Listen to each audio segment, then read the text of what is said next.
power feed unit. When you get this unit, this table is going to be off of the machine because to fit for a lift gate for you, the table has to come off for width.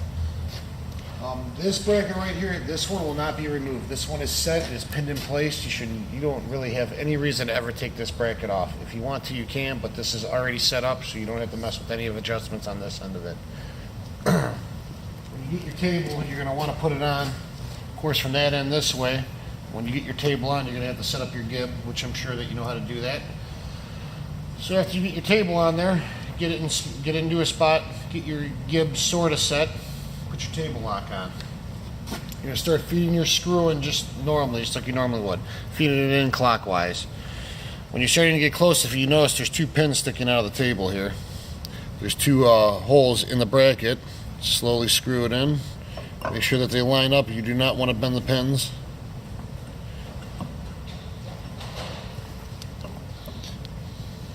As you can see, it will just glide on.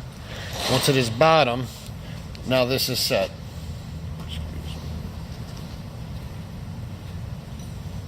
Grab your Allen key.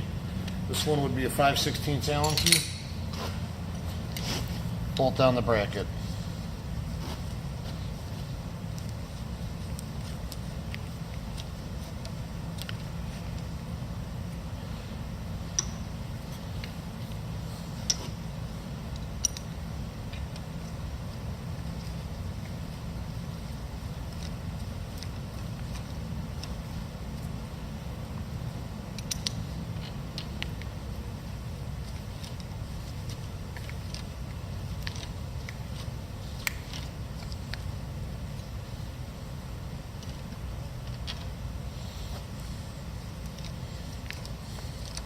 Also, when you get this unit, your head will be flipped, so it'll be upside down just for height restrictions. Always, when you are raising a head, always have somebody to assist you. You never ever want to raise this head by yourself. There's a lot of load on the worm gear assembly in here, and you can snap bolts or you can actually snap the worm shaft. So when coming from a 6 o'clock position to a 12 o'clock position, you have to have some help to get the head up so you're not stressing out the internal parts inside of here.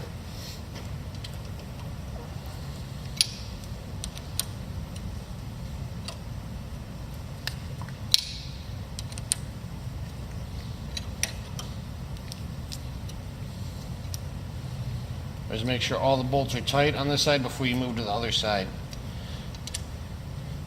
Because if you do not, and this bracket comes away from the table over here, when you go over to that end to set it up, stuff is not going to line up properly.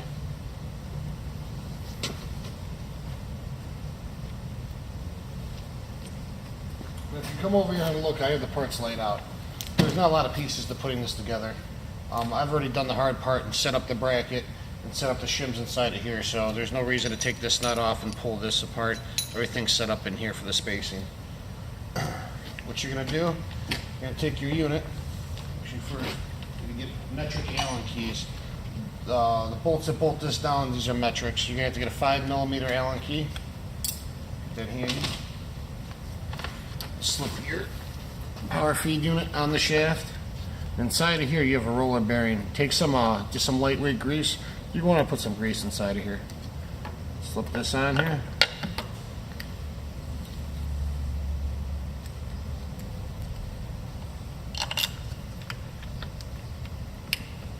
Line up the holes, get them started.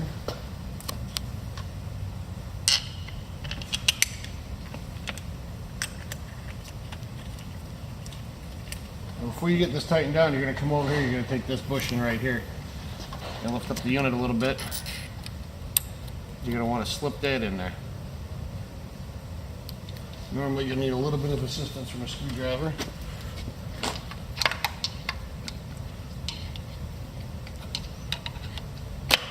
As you can see, it slid right in there.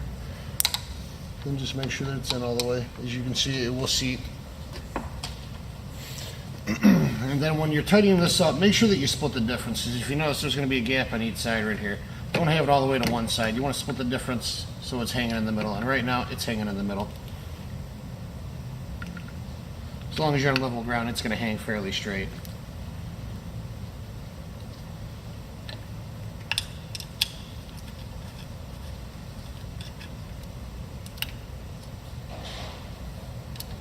You just need these snug. You don't need to go super tight. This is an aluminum bracket, and you will strip this out if you go too tight with these. There's no reason to go super tight. You just need them snug. Next, you're going to take your small key, which is right here. Going to put it into the shaft. If you notice on the key, the front of this is beveled. You want the bevel then facing toward you. Take the brass gear, and again with this gear you want to take some lightweight grease, put some grease inside of here, slip it on, line up the gear, put it on until you see the gap close up all the way. Now you are engaged. Next, you have 3 spacers, shims, whatever you want to call them. These go on next. So you're going to put on your second key, and this key holds the handle.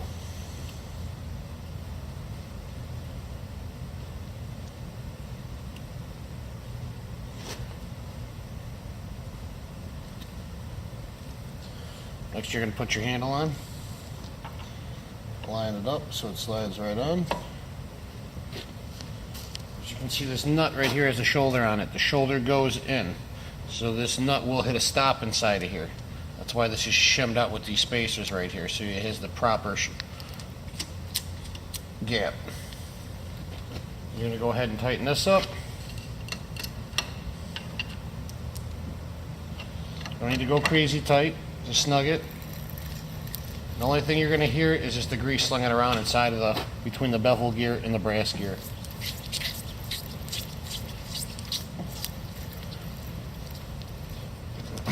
Then what you're going to do is you're going to unwrap this.